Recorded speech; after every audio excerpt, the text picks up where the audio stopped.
Χαίρετε, είμαι η Άννα Μοραλίδου και βλέπετε το πρώτο βιντεάκι της χρονιάς. Μπήκαμε στο έτος 2021 και η τύχη, δεν ξέρω, πείτε το όπως θέλετε, με έφερε να τραβάω αυτό το βίντεο μέσα σε ένα εκκλησάκι που βρήκα στο διάβα μου. Δεν ξέρω αν είναι τυχαίο. Θα μιλήσουμε όμως από εδώ. Γιατί ξεκινώντας αυτό το ταξίδι, όπως σας είπα, ήθελα να είναι αφιερωμένο στον εσωτερικό μας εαυτό.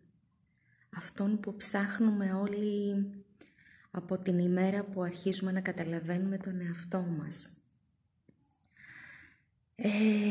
Νομίζω πως αυτό το ταξίδι κρατάει μια ζωή. Κρατάει μέχρι την τελευταία μας πνοή. Και περνάει όλα τα στάδια. Περνάει το στάδιο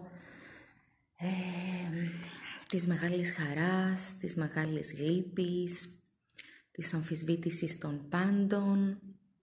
Μετράει στιγμές, αναρωτιόμαστε τι είναι ευτυχία, αναρωτιόμαστε γιατί μας συμβαίνουν καλά ή κακά πράγματα, αν αξίζουμε αυτά τα καλά ή κακά πράγματα. Είμαι πάρα πολύ συγκινημένη που ενώ δεν είχα σκοπό να τραβήξω αυτό το βίντεο, βρέθηκα σε αυτόν τον χώρο, γιατί ίσως είναι ο κατάλληλος να βρούμε τον εσωτερικό μας εαυτό.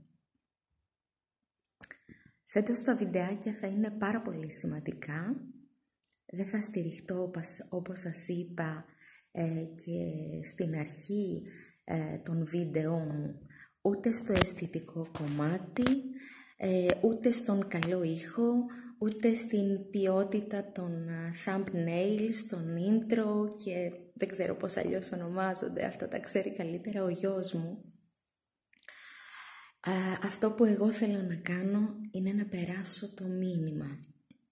Το μήνυμα της αγάπης, της φιλανθρωπίας, το μήνυμα του να μπορέσουμε να αισθανθούμε μέσα μας όμορφα. Ας αρχίσουμε λοιπόν να ανακαλύπτουμε τις πεποιθήσεις μας, το πώς γαλουχηθήκαμε, τις αξίες μας, να κάνουμε μία ενδοσκόπηση, ένα εσωτερικό ταξίδι, το οποίο θα μας βοηθήσει να καταλάβουμε ποιος είναι ο σκοπός μας, γιατί ήρθαμε σε αυτόν τον κόσμο. Θα παρακαλούσα όλο το έτος αυτό να προσευχόμαστε κυρίως για τους εχθρούς μας, για αυτούς που μας έβλαψαν. Μόνο έτσι θα βρούμε την εσωτερική μας γαλήνη. Ξέρω, περάσατε κι εσείς δύσκολα. Για να είστε εδώ σημαίνει ότι ψάχνετε τον εαυτό σας, ότι θέλετε κάτι καλύτερο για σας, ότι θέλετε βρε παιδί να νιώσετε όμορφα, ότι σκέφτεστε ότι δεν σας αξίζει αυτό που ζείτε και ότι ίσως σας αξίζει κάτι καλύτερο. Μαζί θα το ψάξουμε, μαζί θα το βρούμε.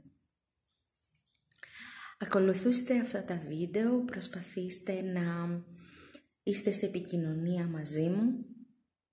Θα ψάξουμε, θα κάνουμε μία γεώτρηση στα μέσα μας και θα τη βρούμε την άκρη.